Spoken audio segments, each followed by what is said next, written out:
भगवान कृष्ण राक्षस नरकासुर को हराने के बाद अपनी बहन सुभद्रा से मिलने गए थे। तभी से इस दिन को भाई दूज के रूप में मनाया जाता है। मान्यता है कि सुभद्रा की तरह भाई के माथे पर तिलक लगाकर सत्कार करने से भाई बहन के बीच प्रेम बढ़ता है। भाई दूज पर बहनें भाई के माथे पर तिलक करके उनके सुखमय जीवन, उज्जवल भविष्य और लंबी आयु की कामना करती है। वहीं भाई भी अपने कर्तव्य के निर्वहन का संकल्प लेते हैं। मान्यता है कि इस दिन भाई का तिलक करने से उन्हें अकाल मृत्यु का भय नहीं रहता है। भाई दूज के पर्व की पावन कथा सूर्य देव पुत्र यम और यमुना से जुड़ी हुई है। कथा के अनुसार सूर्य देव की पत्नी का नाम छाया था और उन्हीं से यमराज और यमुना का जन्म हुआ। यमराज अपनी बहन यमुना से बहुत प्रेम करते थे, लेकिन काम की व्यस्तता के कारण अपनी बहन से मिलने नहीं जा पाते थे। वहीं यमुना बार बार अपने भाई से अपने यहाँ आने का निमंत्रण देती थी। एक बार कार्तिक शुक्ल द्वितीया को उन्होंने अपने भाई से घर पर आने का वचन ले लिया। यमराज जाने में इसलिए संकोच करते थे कि वह तो लोगों के प्राण हरने वाले हैं, उनके आने से विपरीत असर पड़ेगा।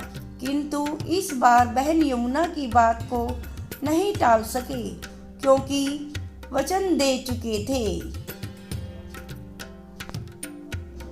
इसके बाद जब यमदेव अपनी बहन यमुना के घर पहुंचे तो उन्हें देखकर यमुना खुशी से प्रफुल्लित हो उठी, जिसके बाद भाव विभोर होकर यमुना ने अपने भाई के लिए तरह तरह के व्यंजन बनाए और उनका आदर सत्कार किया।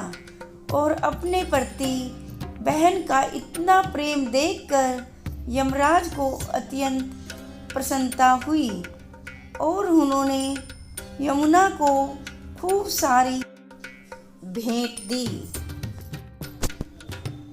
इस पर यमुना ने कहा, भाई आप हर साल कार्तिक शुक्ल पक्ष की द्वितीया को मेरे घर आकर भोजन किया करें।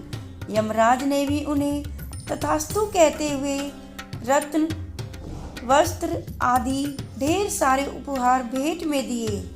तभी से ऐसी मान्यता है कि जो भाई इस दिन यमुना नदी में स्नान कर बहन के आतिथ्य को स्वीकार करता है, उसे यम का भय नहीं रहता है। भाई दूज के पर्व की शुरुआत यमुना जी से हुई थी। यमुना और यमराज दोनों सूर्य देव की संतानें हैं। एक बार यमराज को अपनी बहन यमुना की बहुत याद आई, इसलिए जिसके वो अचानक यमुना से मिलने उनके घर पहुंच गए। भाई यमराज को देखकर यमुना बहुत खुश हुई। उन्होंने भाई के मस्तक पर तिलक लगाकर, मिठाई खिलाकर और नारियल भेंट स्वरूप देकर उनका स्वागत किया। खुश होकर यमराज ने बहन को वरदान मांगने को कहा। यमुना ने वरदान के तौर पर मांगा कि यमराज हर साल इस दिन अपनी बहन यमुना से मिलने आए। यमराज ने कहा कि मैं ही नहीं बल्कि हर भाई जो आज के दिन अपनी बहन के यहाँ जाकर अपने माथे पर तिलक लगवाएगा, उसे यमराज लंबी उम्र का वरदान देंगे और उसके जीवन की सभी समस्याएं दूर हो जाएंगी। जिस दिन यमराज और यमुना ने इस पर्व की शुरुआत की, उस दिन कार्तिक मास की शुक्ल पक्ष की द्वितीया तिथि थी। इसके बाद से उस दिन को यम द्वितीया के नाम से जाना जाने लगा। यह त्योहार भाई बहन को एक दूसरे के प्रति जिम्मेदारियां का एहसास कराता है।